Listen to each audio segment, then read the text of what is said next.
संदेना गुरु बाबा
सभी एक बार जोरदार ताली बजाएंगे सभी।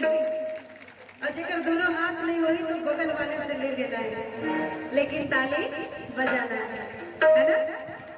कतका बाबा जी के उपवास रही के दर्शन बराते आदमी बनाना भैया ना पर और कुछ मन्नत मांगा, तो जब ये मौका मिले है तो मौका के फायदा उठाए चाहिए ना। एक बार जोरदार ताली। तोरी दर्शन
तबला मास्टर बाबा के दर्शन पाना है जी, कहाँ जाबो?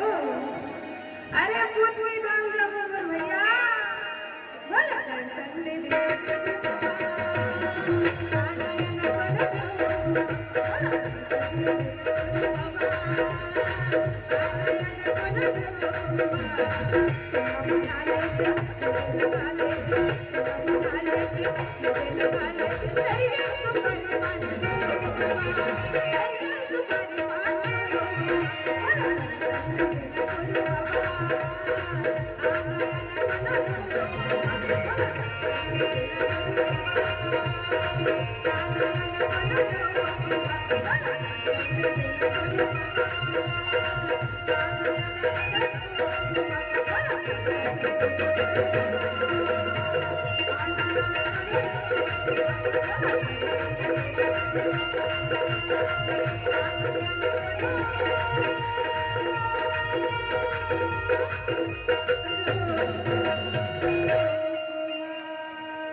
एक बार सभी जोरदार